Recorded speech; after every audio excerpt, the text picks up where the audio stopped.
Amigos, bienvenidos a una nueva inmersión profunda. Hoy nos adentramos en el complejo mundo de la política argentina. Un escenario que siempre está en ebullición. Exactamente.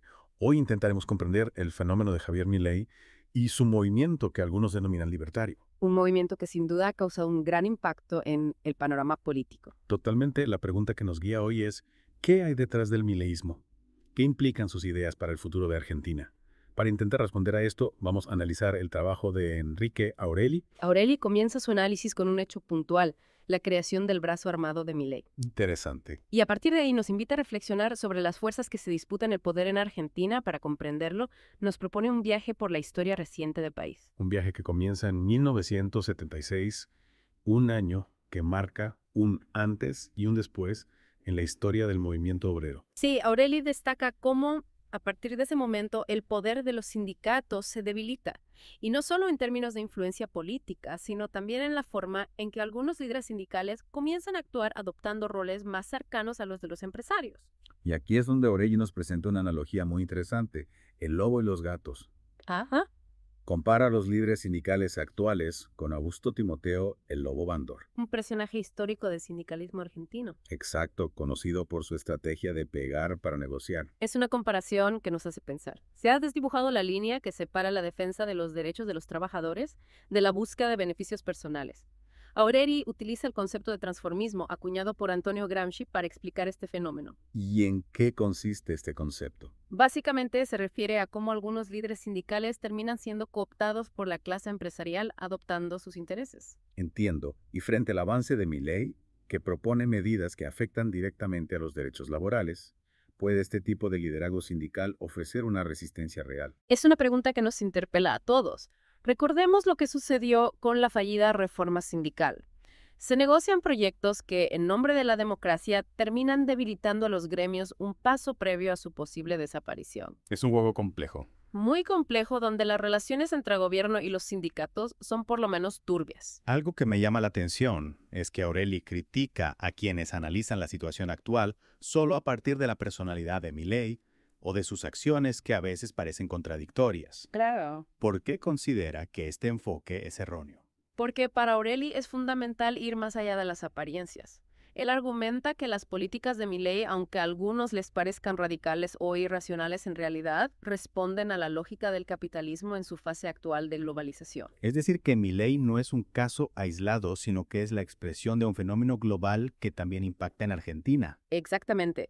Aureli señala que a mayor concentración del poder económico, mayor control político, y las políticas de Milei que favorecen a las grandes corporaciones y a las multinacionales son una muestra de eso. Para ilustrar esta contradicción, Aureli usa el ejemplo de Daniel Funes de Rioja, el presidente de la UIA. La Unión Industrial Argentina. Sí, un personaje que critica las políticas de Milei, pero al mismo tiempo se beneficia de su posición en el sector financiero. Es una muestra de la doble moral y las contradicciones inherentes al propio sistema capitalista. Aureli también nos advierte sobre el peligro de que se consolide un estado policial bajo liderazgo de Patricia Bullrich y de la batalla cultural que Milei está llevando adelante. Dos caras de una misma moneda. Sin duda. Y Aureli subraya algo importante: un estado puramente policial no puede sostenerse en el tiempo. Me intriga cómo Aureli compara la interpretación de Milei sobre el fracaso del régimen de Pinochet en Chile con su propio análisis. Para Milei, Pinochet se equivocó al no dar una batalla cultural. Aureli, en cambio, dice que la larga duración del pinochetismo se debió en parte a la creación de un movimiento de masas que apoyó su proyecto político más allá de la represión. Un punto clave para entender la situación actual de Argentina. Sin duda, Aureli nos recuerda la importancia de un movimiento popular consciente y organizado para hacerle frente a la agenda de Milei. Un movimiento que, como el peronismo en el pasado, sea capaz de resistir y construir una alternativa real.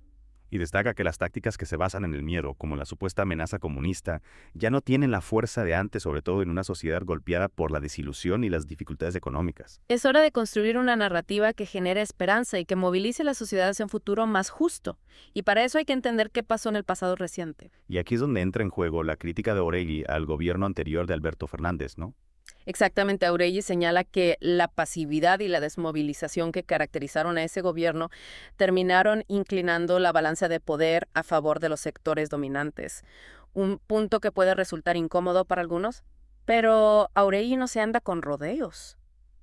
Claro, para entender cómo llegamos hasta aquí con Milei en el centro de la escena, no podemos ignorar lo que pasó durante el gobierno anterior. Exacto. Aurelia argumenta que el gobierno de Fernández, al no confrontar ciertos intereses y al optar por la desmovilización, terminó fortaleciendo a los sectores que hoy se benefician con el avance de Milei. Es como si, sin querer, hubieran allanado el camino para que estas ideas prendieran en la sociedad. En cierto modo, sí, Aurelia es muy claro en este punto. El mileísmo no surge en un momento de auge popular, sino cuando el campo popular ya está debilitado. Debilitado por años de políticas que no lograron dar respuestas a las necesidades de la gente de los sectores más golpeados por la crisis. Y aquí es donde Aurelia le asigna un rol crucial al liderazgo peronista actual.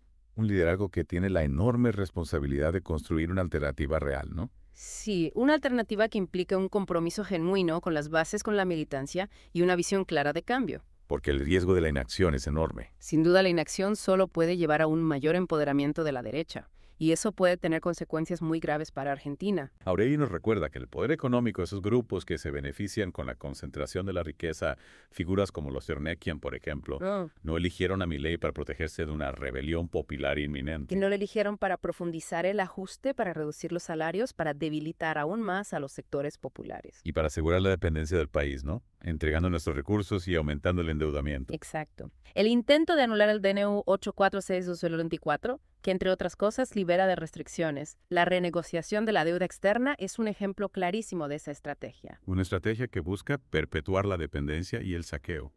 Aurelia es contundente en este punto. Solo cuando los sectores populares tomen conciencia de la magnitud de la crisis y se comprometan a resolverla definiendo la lucha por el poder, en esos términos podrán construir una alternativa real. Una alternativa que sume a todos aquellos que hoy se sienten desilusionados, sin opciones, sin un horizonte. Aurelia ve con optimismo la intensa actividad de la dirigencia peronista, que busca construir una alternativa desde el diálogo con la militancia. Un diálogo que debe traducirse en acciones concretas, ¿no? Claro, porque si las capas medias empobrecidas, los más vulnerables, se enfrentan a una democracia ficticia sin opciones reales, podrían terminar inclinándose por la propuesta autoritaria de Milei. Una propuesta que paradójicamente podría contar con el apoyo de un sector del movimiento obrero, ya sea por complicidad o por parálisis. Es una posibilidad que no podemos ignorar. Aurelia nos alerta sobre los riesgos de la inacción y la necesidad de un compromiso activo por parte de todos aquellos que anhelan un futuro más justo para Argentina. Un llamado a la acción que resuena con fuerza en este contexto. Un llamado a la movilización, a la organización y a la construcción de una alternativa que ponga freno a la agenda de Milei y sus aliados. Y que permita a Argentina recuperar el rumbo hacia un futuro de soberanía, de justicia social, de desarrollo. Este es el desafío que tenemos por delante, un desafío que requiere de la participación de todos. Y es aquí Aurelia nos invita a reflexionar sobre cómo el imperialismo ha operado a lo largo de la historia para entender mejor las dinámicas de poder que se juegan en el presente. Sí, Aurelia identifica tres vectores fundamentales del imperialismo: el financiero, el industrial y el bélico. Y recuerda que estos vectores no actúan de forma aislada, sino que se entrelazan con otras dimensiones, como la penetración cultural, la manipulación social y la construcción de sentidos. Es como una red, ¿no? Una red compleja donde cada hilo está conectado con los demás. Exactamente, Aurelia describe cómo el discurso del desarrollo occidental ha funcionado como un caballo de Troya para los países del tercer mundo como Argentina. Un discurso que prometía progreso, pero que en realidad escondía la intención de perpetuar la dependencia y la explotación. Efectivamente. Y aquí Aurelia menciona las alianzas entre los agentes del imperio y las oligarquías locales. Un patrón que se repite a lo largo de la historia. Lamentablemente sí, un patrón que también podemos observar en la Argentina de hoy. Claro, y lo interesante es que Aurelia no se limita a describir el problema, sino que nos invita a pensar en las estrategias que se han utilizado a lo largo de la historia para resistir al imperialismo. Estrategias que van más allá de la confrontación directa y que implican la construcción de un modelo alternativo de desarrollo. ¿A qué se refiere exactamente? Aurelia plantea la necesidad de un modelo que priorice la soberanía, la justicia social y la integración regional. Un modelo que le permita a Argentina romper con las cadenas de la dependencia y construir un futuro propio. Un futuro donde el pueblo argentino sea el protagonista de su propio destino. Pero ¿cómo se puede construir ese modelo? ¿Cuáles son los pasos concretos? Esa es la pregunta del millón, ¿no? Aurelia no nos da un recetario, pero nos deja algunas pistas. Habla de la importancia de la movilización popular, de la organización, de la construcción de una conciencia colectiva.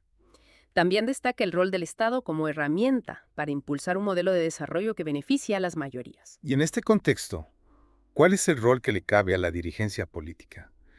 ¿Qué deberían estar haciendo para construir ese futuro que describe Aureli? Aureli es crítico con la dirigencia tradicional a la que ve como parte del problema, pero también reconoce que hay sectores que están buscando un camino diferente, que están intentando construir una alternativa real. Lo importante es que esos sectores se conecten con las demandas de la gente, que se comprometan con un proyecto de país que ponga en el centro la justicia social, la soberanía y el desarrollo. Un proyecto que, como decíamos antes, nos permita romper con la dependencia y construir un futuro propio. Es un camino que no va a ser fácil, pero parece ser el único posible. Sin duda. Y para recorrer ese camino necesitamos entender el contexto en el que nos encontramos, las fuerzas que están en juego, los peligros que enfrentamos.